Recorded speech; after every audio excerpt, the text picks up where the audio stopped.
So today we are here to talk about Agile and UX. Doc and I have been studying this for the past couple of years and trying to practice. We do a lot of practicing with Jeff Patton, Salt Lake City, and I just thought anybody will help us learn more about UX because Doc, both of our backgrounds are software development, so we can code. We're going to talk about UX, talk about Agile, talk about challenges and solutions, and then the interactive portion is going to be learning about 3 emerging practices that we've been using with customers and having good success with. So UX, formal definition that I found on Wikipedia, so it must be correct, right? is the way the person feels about using a product, system, or service. Right? And there are a number of influences that go into UX, including systems thinking, engineering, psychology, obviously. And if we look at UX, there's a number of practices that many of us are already familiar with. We've got user research, which a lot of us know as like personas. Sorry, reading off the screen. User modeling, UI design. We look at UI design. A lot of times we find it's high fidelity prototypes, right? At least these days we do. When you're doing a high fidelity prototype, so the craft part of the conversation comes in here.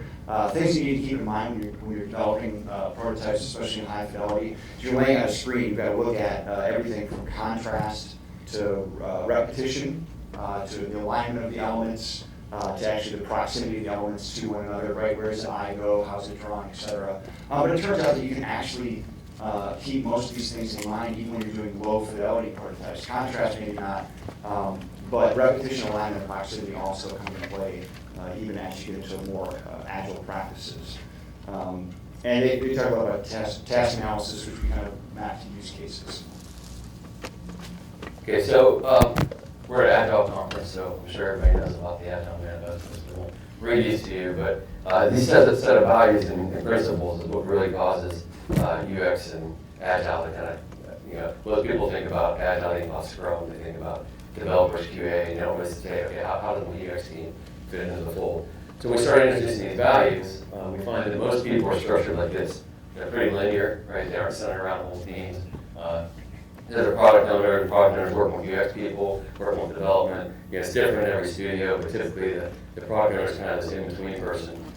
Some customers, UX is working with the business, some customers, development, sometimes both. So it really varies.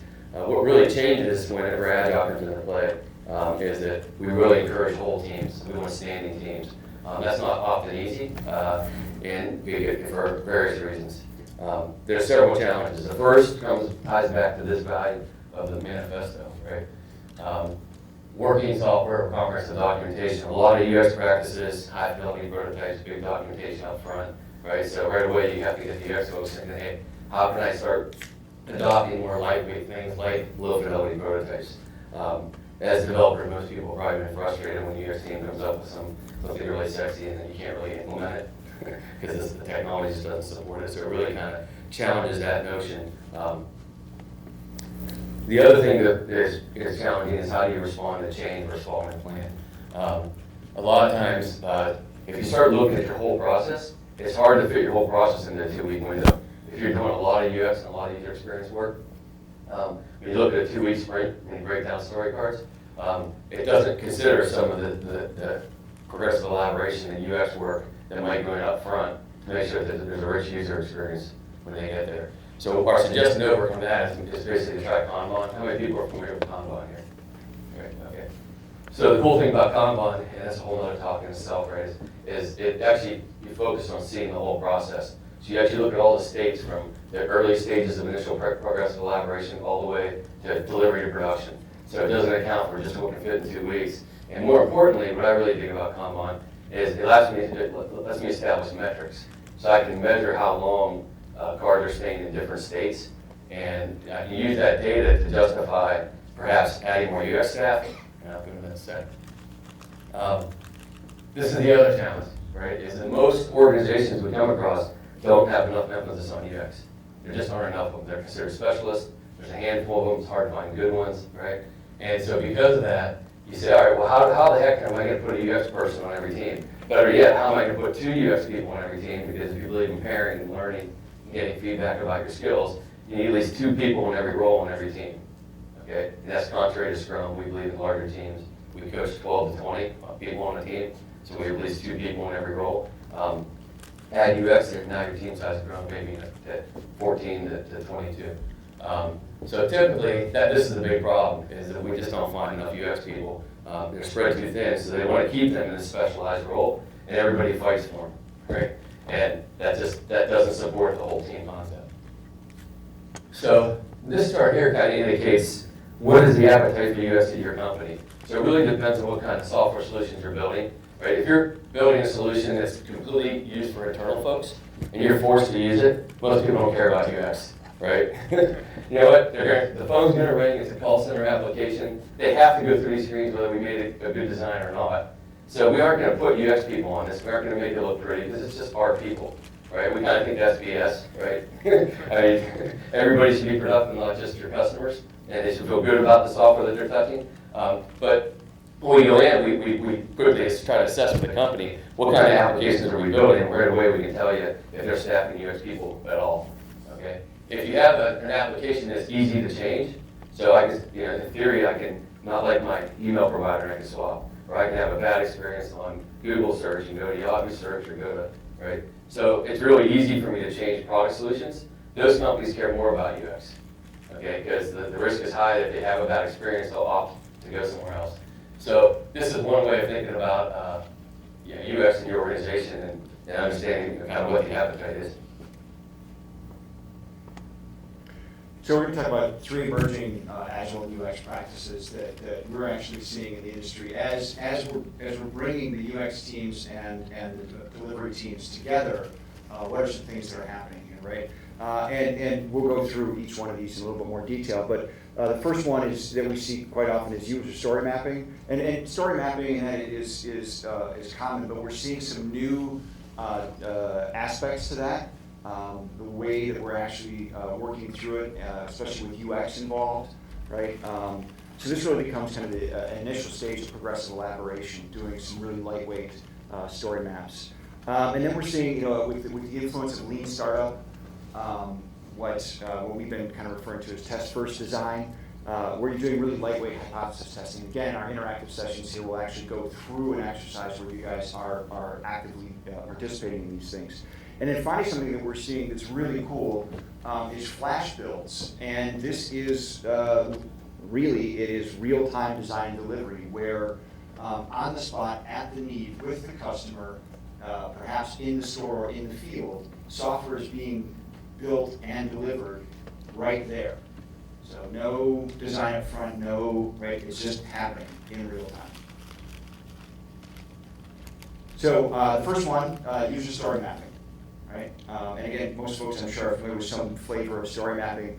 But what we're going to go through today is an exercise where with this, what we're really doing is we're describing the story in really kind of a lightweight just overview, very quickly looking at how does the user interact with this, or what are the demands, what are the needs. I'm going to go back and take a look at the flow of the work and understand where are the pain points for users, what's the stuff that affects them the most, and that would be basically highest value for us to solve for them.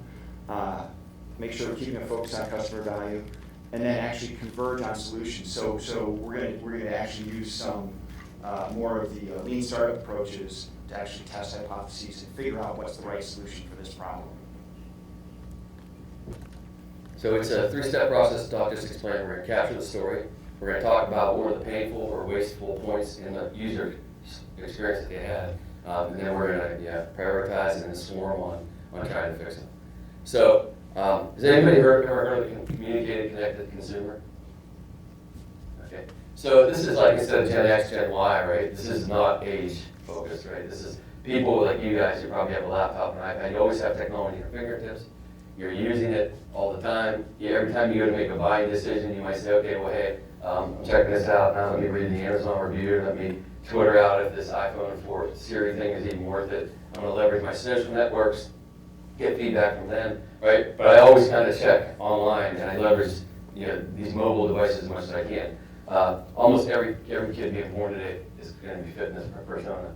Almost every company today has to start thinking about this, because if you aren't communicating and connected with your customers, right, they're likely, there's a risk that they're going to jump. So, how many people fit that profile here? Right, yeah, sure. So, so it's really important that this generation, this persona type is considered. So for today's exercises, you guys are going to be yourselves, I guess, since you're all CCCs. Okay. So I'm going to talk through a scenario here. We're going to talk about a story where I actually did an interview with Doc. And I say, Doc, tell me how you actually do your laundry. Okay, and I never do laundry this way. I think he's crazy, but that was the whole value of the exercise, is that he has his process for doing laundry, I have mine.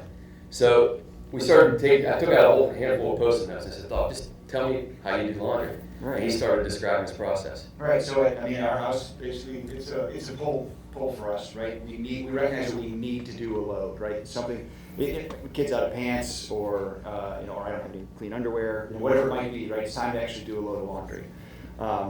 So then, there's different stations around the house where people throw the dirty laundry. So you grab a basket, walk around, get whatever clothes are dirty, and then actually carry those downstairs to the laundry room. So it's kind of a pain in the ass, but take those downstairs. Go ahead, load up the washer. Turn the washer on. Most of the stuff is pretty self-explanatory, right? So now I got to go do something for a while, right? Wait for the clothes to actually get done. Wait for the buzzer, right? Remember to check, wash for the complete cycle, empty the washer into the dryer, start the dryer, fold the clothes, and then I actually leave them there until people actually come get them. So then this is kind of a high level, right? So what do? I just basically walk through okay, here's how I actually do laundry in my house. But then John started asking, well, give me a little more detail, right? So, all right, well, so the adults need something, or the kids need something, and I have to determine if it's darks, mediums, or lights, because I discovered now this is actually a very strange practice these days, but we still separate our laundry into darks, mediums, and lights. Most people I talk to are like, what the hell, dude, just throw them in, who cares? But, right, and then, do I have to empty the dryer or not, and do I have to make sure the washer settings are correct? There's a bunch of extra detail steps that I kind of have to go through in order to get the load of laundry done.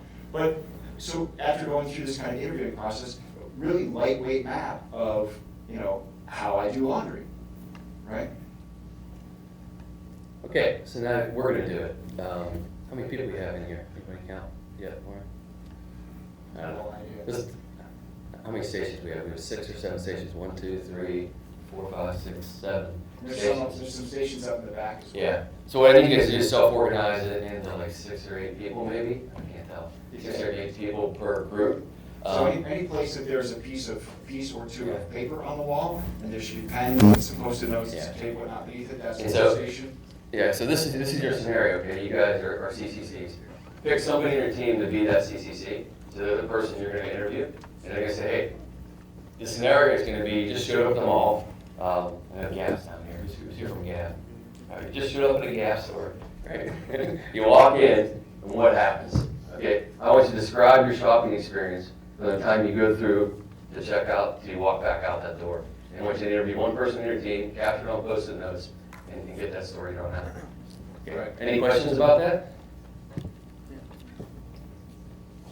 So one thing I'm going to ask you to do, and don't go overboard with this, I've watched teams go overboard with this, is trying to ask me leading questions. So if they say, well, I walk into the store, don't go, and then don't you talk to the service person, right? Have them tell you what the actual story is, right? Okay. So I'm looking for a little more action from the audience. And for the folks in the Gap, we'll sell this to you when you're done. I already know what I want to buy when I go into a place. Well, yeah, you're a guy. You're the typical male But consumer. how do you find it? Because stores rearrange things all the time. Well, How do you find what you want? Do you always go to the same store then? No, I usually go online. Are these leading questions? So storm out of the store, then go to Amazon. Yes. Okay. Yeah. So if you were in a store, how would you find the items? Well, no questions, how you just Well, my Yeah, but story's here's kind of cynical. Oh, okay. We have to pry. You got John, troublemaker? like, yeah, we I got can do. troublemaker. I got solutions for that. I learned from Stefan, so I already know you. Okay. Okay. So I am inquired by the associate. I say I am looking for an article of clothing. So you ask. They then ask me preference of type or material, and I respond appropriately. They then direct me to appropriate sizes of my request and ask if I would like to try something on. I then say,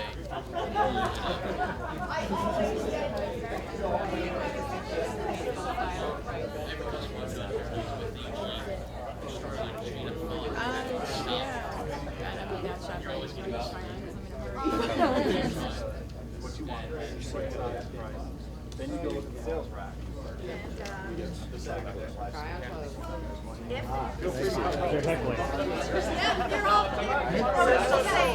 That was very leading. yeah. Okay, good. Yeah. So what do you want me to write down I don't out of know. all that? It was his answer. But what did you ask that he said yes to? How can I break that down? The indication was that you look for particular brands, not just anything that's on sale. So a general question would be, how do you choose what you're interested in? Everything's gap when you're Everything's at gap, that's so true. There is Yeah. no. Then I guess it's a moot point. Just items on sale is the end of that You chain. make a list before you go to the store, No. so you don't have pictures of, like, you do any research before you walk into the store? You said you go to Amazon sometimes. so. It's usually on-demand clothing shopping of. Yeah. I would make sure you had, so you can say here that. Yeah. So at this point, she's already in the store, so she's already picked it. So do you really want to ask about these points? Or if you're looking for low in here, like for me, I walk in a store and it smells way too much like perfume, I'm out of there, right? Yeah, for example, so if there's things that turn you around, right? I want to hear about that.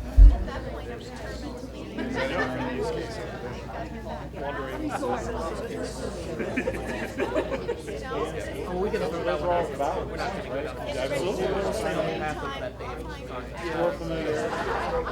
looking at your office. And styles. Sometimes I want to wear different pants. That's the phrase, right? So is Ann a no-no here? Should we do like a separate post-it for styles and colors, or is it? Okay, yeah, you guys, you don't have to go back to your seats. We're gonna do the next part of the exercise. If you want to sit down, you can. It's up to you. So, everybody got a good start map. You all did your storyline. You listened. You just had them tell their story. Then you decompose the cards so you can learn more and understand the experience. Break it down. Okay, now what we're going to do is move on to the next step. We're going to talk about pain points, right? So our job is typically to apply technology, right, to improve things. So what we want to know is, out of this experience, where were things painful for you? Okay, and well, I'm going to go back to the Doc's laundry example here. So, Right, so in that example, some of the main points for me, I mean, first of all, was actually determining, one, do we need to do a load or not, because oftentimes it's too damn late, and then figuring out what exactly laundry do I need to gather together, right? So that was my first pain point. Really, the second one was around loading the washer. There's a lot of steps there that can be. The washer's really complicated, right? Actually, turning the damn thing on is actually a bunch of valves, knobs, et cetera. Again, right? That's difficult. And then, really, waiting. If I don't hear that buzzer, remember to check that the load is actually done, so it's not sitting there. If I gotta get 3 loads done in an afternoon and I forget, then I'm kind of dorked, right? yeah, our Mr. Yuckman, Mrs. Mark, is supposed to be over one. Is he? Yeah. Oh, that's a shame. Right. There we go. Right. So when I'm looking at each of these pain points, and we're thinking about the communicated, connected consumer, we looking at what's the most critical to them, or what's an area that we could help them with the most. Or where do you have the most waste? Right? What's the most wasteful part of this whole process? Yeah. And for me, frankly, it's that remembering to check the washer. It's the waiting around, right? That's where the most waste happens. I can lose an hour easily. I get into an episode of Doctor Who and just completely miss, right? Okay, so this is a quick exercise for you guys. So now, I want you to go back to your process flow and ask the same questions. What was the most painful process? What part did you hate the most out of that? Okay, or which part was really wasteful for you? It really cost you a lot of time or efficiency, or you didn't get to your buying experience quick enough. So just take 5 minutes to do that. There's these bingo daubers laying around. You can use a bingo dauber and you can dot the pain points, pick a couple, or you can just circle something on the marker, just mark it somehow. If you've got multiple, if you've got time, go ahead and kind of rate them. So we've got about 5 minutes for this. Yeah. So at the end of the exercise, we want to know your top 1, 2, or 3 pain points out of that process. So someone's 25 minutes through this unfamiliar, and I have to search for things. That takes a long time too. And so scan or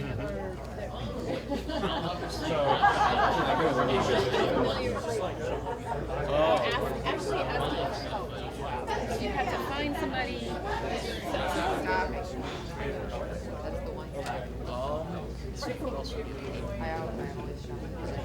Yeah, checkout can be a pain point, especially when you want to buy a Gap price card. Gap. Try that next. Okay. Yeah. So a subsection of the checkout process is not enjoyable. Would you highlight the entire process or just the This individual? specifically. He's not going to hate checking out, he just doesn't want to. Just got bad credit. Really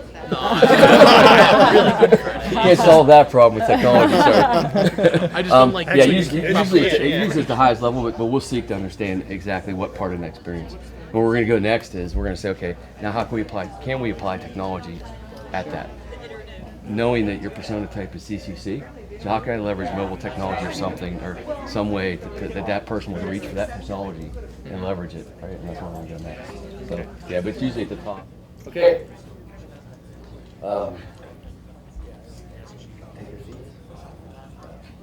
Okay. Yeah, I don't So think now what we've done is this is an example of the document I came up with. Okay.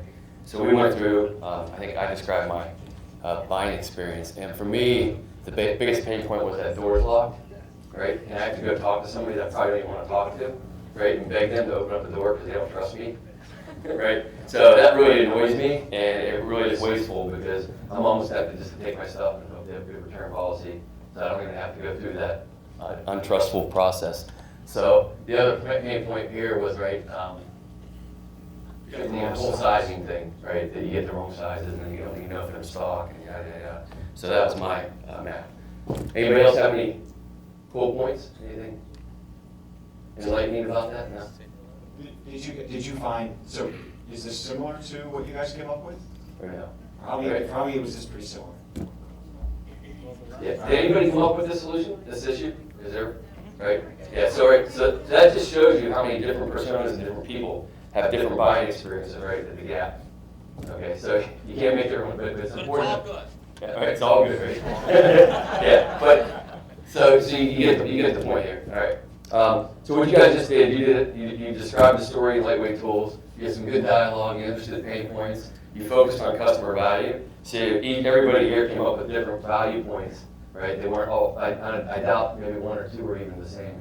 I know because I walked around and listened to you guys, but the whole point is, right, there's a lot of different thought process going through something just as simple as picking out clothes, trying them on, and checking out. Okay. The next step to this really gets into, okay, now we have a pain point. What are we going to do? We need to figure out how we can convert solutions. We are technologists.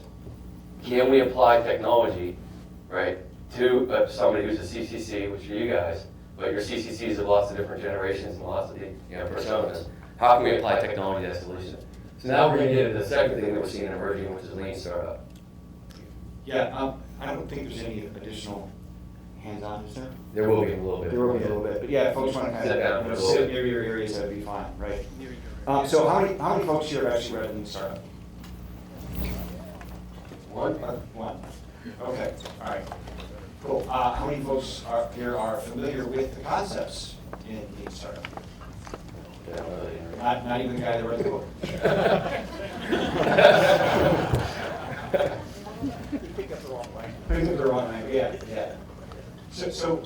So Lean Startup, right, was written by Eric Ries. Eric Ries actually is I'm not sure if he can personify it was, I think he is a software developer.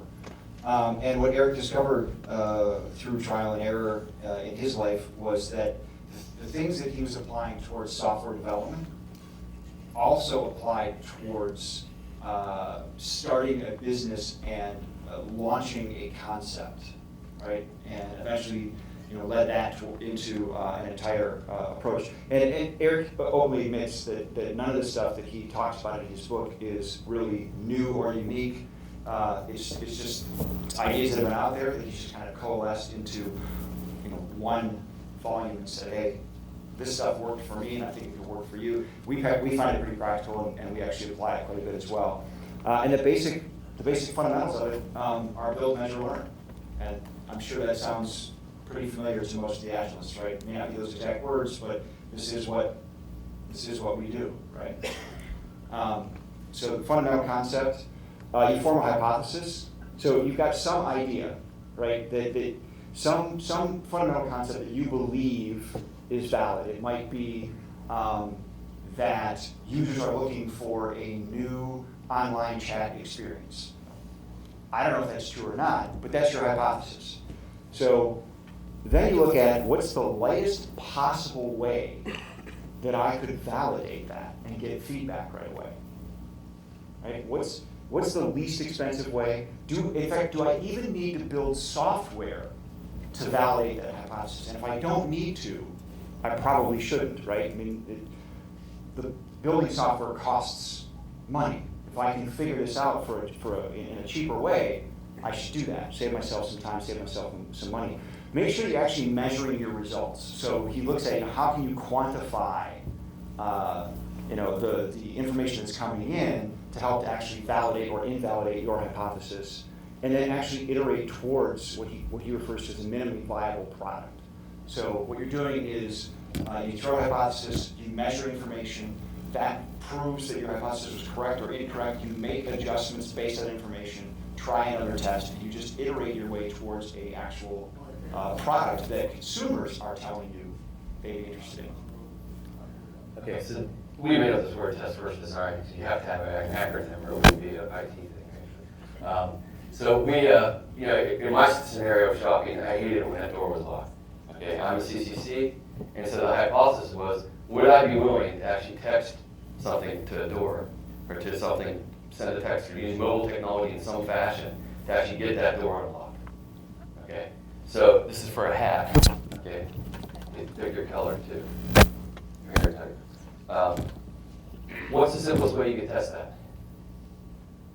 Yes. Have somebody that you text it to who then does the unlocking. Okay. And see if people text. So that way you don't have to write software, you just test it right then and there with somebody's own phone number. Okay. Good. Sign on the door. Text this number. Yeah. Have the text number be one of the fields so you can literally respond to that by running there and unlocking. Okay. So I don't know if there's only one good answer to that. So there's one that exactly matches. There's one that exactly matches and happens to be bald. So you get to pick your hat here when you're done. Yeah, so this is what we did, right? We just put a post-it on the door. We'll show you a video later of companies that do stuff like this, and they put a big sign up like innovation in progress or something in progress, so that people aren't freaked out by the fact there's a post-it note there. They're a little bit more open to the fact, hey, maybe I'll do that. So what you do is you just observe. You go in and you say, I'm going to put that up, and I'm going to just watch how many people actually are willing to actually pick up their phone and start to text it. As soon as they're willing to text it, okay, we're going to go and open the door for them, okay? And we're going to just gather some data and say, well, people who actually be willing to do that, okay? Now, if they are willing to do that, right, there's some crazy business value there too that you might not even have expected. One, the trust factor goes away. Hey, I've actually even given you my personal information. I can text a sales clerk and tell them, hey, somebody just went into that room, right? And if they do steal something, I actually have their phone number now. Okay, so there's business value, there's customer value, there's customer service, there's all kinds of different things that you can get out of that. So often you're finding like, wow, we solved that pain point. Not only was there business value for the customer, we could actually leverage because communicate and connect consumer will give you data. They're going to engage with you. So you have more data than if they didn't engage with you, right? And you can learn from that data. So that's an important example about that is make sure that, because now you have to build that. And now you have to say, okay, is it worth it? Is there enough business value and customer value that we should actually, pay someone to actually make that happen for real? Okay, and then get that project funded and get it done. Okay, so our second pain point, right, in our particular scenario, was size. Right, so I got the clothes, took them in the changing room, I put them on, and they just make my butt look a little too big. So I need to go up a size, right? And it's pain. I actually gotta take that off and put my regular, my clothes back on. I gotta go out, I gotta find the size, or I've gotta now talk to the salesperson again, right? So looking at you guys now, how would you solve the wrong size problem, right? What's a hypothesis that you could come up with, and how would you test that to help solve this wrong size problem? So go ahead back to your little area there and converse for a few minutes. Remember, you're a CCC. How can you apply technology, mobile technologies, technology CCC would have at their fingertips, and how can you help with that wrong size problem? Size related to that brand and specific, it has patterns that match with the other. Remember, you want simple, you want cheap, right? You want the simplest thing you can do to test this. So don't architect a grandiose, right, thing, right?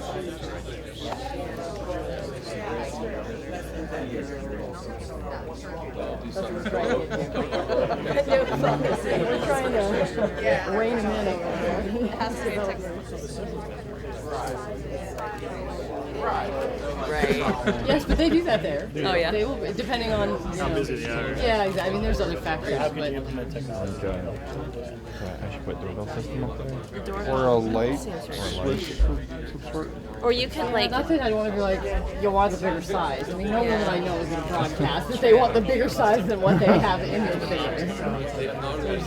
A little bit of a, because then you still have to interact with someone, So but it's just then a- you might not have to get dressed. Right. You could Buzzer hang or something intercom? over the door, maybe that's like the assistant. Yeah. That would be Something cheaper than even a low tech, doorbell, you yeah. know. That's Like a good. sign you hang, please bring. Right. Yeah. Maybe. All right, folks. So, everybody got done?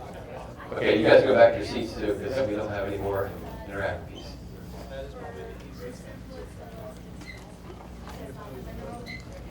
So I'm going to ask just a couple of you, I'm looking for maybe from a couple different teams. Who wants to share what their solution Who was? thinks they got the best solution? Yeah. Yes?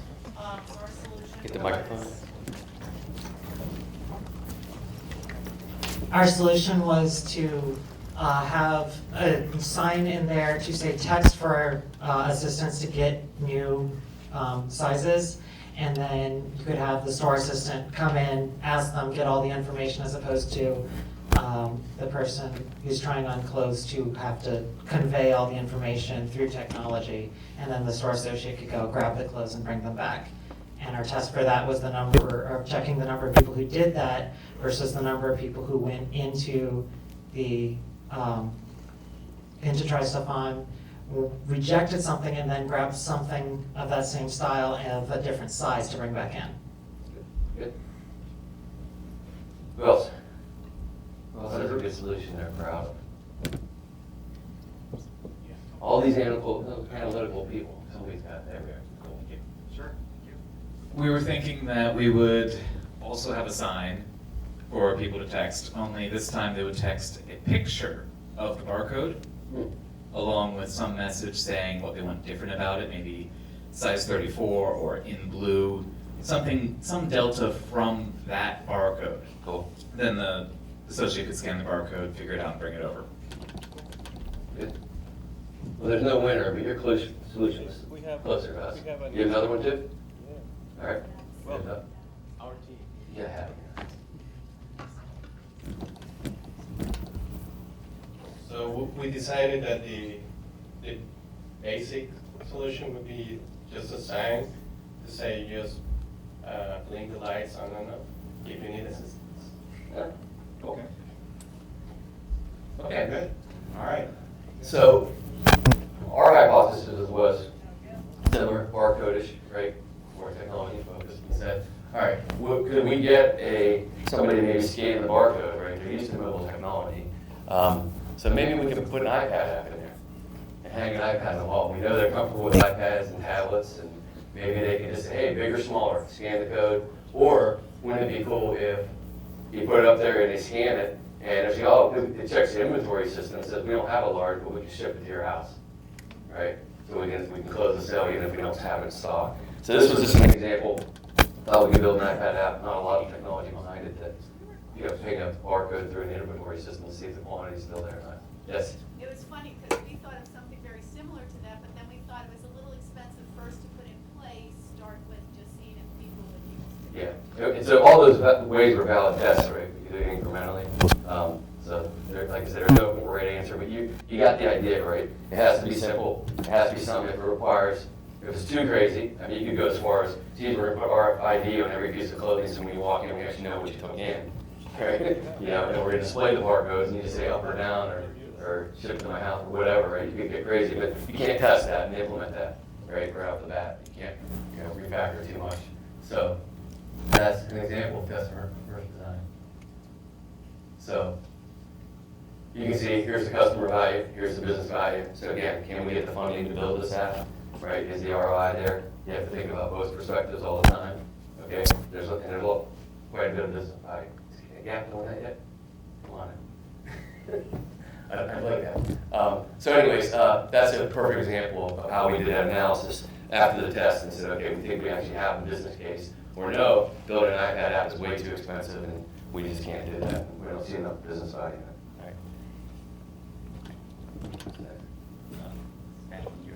All right, so again, we were talking about forming a hypothesis and coming up with tests to validate that to help influence your design, right? And those are all kind of from Lean Startup. Joshua Kirievsky was kind enough. I think he's a masochist myself. To actually take a look at the common Agile practices, which on the left that we're very familiar with, and kind of map them as best he could against the Lean Startup practices. Just basically show that there's actually a lot of similarity and commonality between these things. Many of these we think are pretty good. Some of these we think are a stretch. But if you want to know more about this, you can search for Joshua and find us on his website. Okay, any questions about what we've done so far? Comments? Okay, because we're going to move on to the third topic that we see is emerging. And this one's pretty cool. Yeah. Yeah. Sounds like one of the questions you need to get an answer to when you're coming up with a low-cost hypothesis is how much money are you willing to spend to get the answer to this question? So your comment was you have to figure out how much money you're willing to spend to get the answer to the question. Yes. Yeah. Yeah. Absolutely. I mean, there's a cost of everything, right? So there's a cost to get the answer, and there's a cost to justify building it. Yeah, you're absolutely right. And so the beauty is that in IT, we tend to jump right into the technology. Sounds good, let's build it, right? Versus testing. And I can tell you stories of other customers and other ways of real product examples where they've done some really crazy things, high technology end solutions, $100 million projects, and they tested it really, really, really lightweight, really hard, and then put up the labor cost to actually do the behind the curtains to make it actually look like they had already built the software. And so yeah, it's definitely both sides. Okay, so we're gonna get into this video now. It's about 7 minutes long. It's flash builds. One of the guys in the video is a friend of ours, Jeff Patton, also helps practice. He was partly involved in this experiment as well. We've done some of it. It's pretty cool stuff. But so just sit back. I wish I had popcorn for you since we're in the movie theater. But I didn't think ahead. So and our apologies to anyone from the Gap as we start this. Oh yeah, that's right.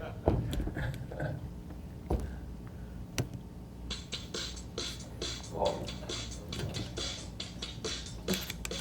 J.B. Brown, the Nordstrom Innovation Lab Manager. This is the lab.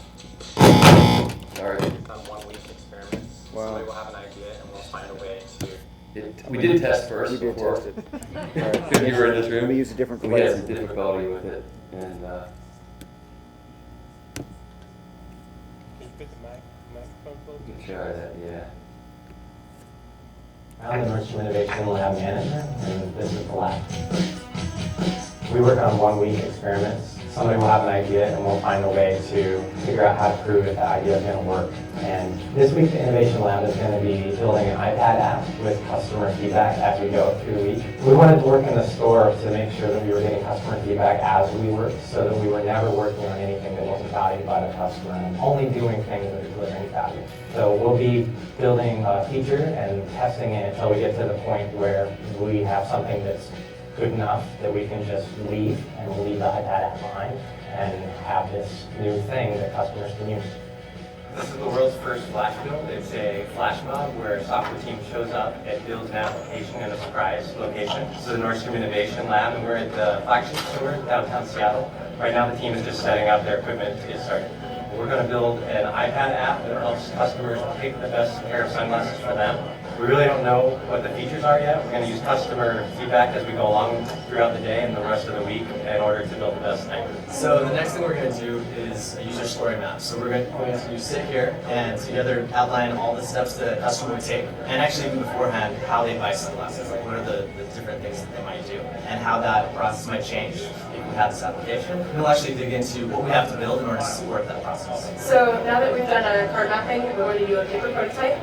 And this is something that we commonly do in the Innovation Lab. It's a great way to show what we'd like to do in a rough prototype that we can easily throw out, change, alter, based on feedback from the customers. I'll continue building individual paper slides, and our user experience specialist, Tel, will bring the prototype to a customer and say, okay, I have this app, and this is a paper version. I'd like you to kind of use it like you would normally use an app, and you can press things, interact with them, and then she'll change out the pages based on how the customer uses it. So it's a similar experience to the iPad, only an analog version. So it's day 2, and we have our first working prototype of this app. And how it works is I take my first pair of sunglasses, put it on, picture, all right, and then I want to compare it to this other pair I've got right here. Put these on, take another picture. I can just hold these up like this and see which one I like better. Well, Tel and Kim have been talking to people and doing paper prototypes. We've been coding, building an iPad app. We take a stab at something, we look at the paper prototypes that they put together. We might take one at a time. Usually we come to the board and we grab the most important feature and we start implementing it. The really cool thing with this flash build is that we have actual real customers. Just today we delivered 4 or 5 different separate features, and I deliver a swap with the iPad with Tel. She'd go and talk to a customer, and 10 minutes later I had feedback from real customers about this thing that I delivered, and it changed how we did the next thing. And it's been really, really great watching day to day what they've been doing, the team, to get all the feedback from the salespeople, the feedback the salespeople gather from the customers. And it's a really interesting process to kind of come in. On Tuesday, we had no idea what this would look like. There was an idea that somebody had to say, people take a lot of pictures of themselves with the sunglasses. It'd be cool if we could show them side by side to help them make the process better. And that was the idea, that was it. They came in, they had nothing built, and they've been building this literally on the spot throughout each day. And by now, we actually have an app, a functioning app that they can go through. It's very intuitive to help look at themselves and make the sunglass selection process easier, which is pretty cool to watch. So yesterday, the sunglass buyer for Nordstrom came down to check out our progress, and she happened to put on polarized glasses and then held up the iPad in portrait view and was surprised that she couldn't see anything because it was black. And we figured out that polarization of the iPad running up and down and the polarization of the glasses running vertical cancel each other out. You don't see anything. But if you turn the iPad to landscape, you see perfectly fine because of the polarization of the 2 items line up, and it's okay. So it was pretty good find to be in the store, and she just happened to put on polarized glasses. And so today, the first thing we're going to do is switch it to a landscape design and then lock in the aspect ratio of the iPad so customers and salespeople just naturally pick it up and use it in landscape and not try and go to portrait. Okay, so I'm going to show you what we've been working on the last 5 days. We've added quite a few features over the week. You take a picture, multiple pictures of the customer, and then you can hold them up. Tap the first one, you can see it larger, and then tap the second, and do a side-by-side comparison of each glass next to each other. We also added a feature where you can rename the picture because we heard from salespeople, if a customer's trying on quite a lot of glasses, it's helpful to be able to know what order they were taken in and also rename if you want with a brand or some distinguishing feature of the glass. Another feature we added was the ability to zoom. You can zoom in and really get a good detailed look at the frames side by side. Also, to see one of the pictures larger if you want to just better view of one frame. You can flip the camera view as well. Face it forward so the salesperson can take a picture of it like this, or you can flip the camera. So take a picture of yourself facing it forward. And then at the end of it all, we have a button called New Customer, which just erases all of the images and allows the salesperson to start with a new customer. We're just trying to put the final touches on the app. Sales talks to a lot of users, and they said that when we went into the compare view, it was unclear where the pictures were coming from and which picture was which. So the animation here is trying to solve that problem, make it a little more clear what's going on. One of the challenges of the software is what you've done, right? And I think the answer is really, it depends on how much time you have. At least the most important things got done. So this was time boxed to a week, and we did a week's worth of work, and it seems like what we have now is something that makes customers happy and addresses the main problems, and it's something that we can track and metrics on. So I think we're gonna call that a day. The application has developed so far. Everything's finished, everything that we've asked for, and even the little roadblocks and glitches that we kind of stumbled across as we use the app during the week has been solved. I think that it's going to be really easy to be able to implement into our sale, and I think that we're going to find a lot of success with the application, whether it's via a selling tool for us or if it goes public into a downloadable format. Whatever happens, I think this was generally quite a success.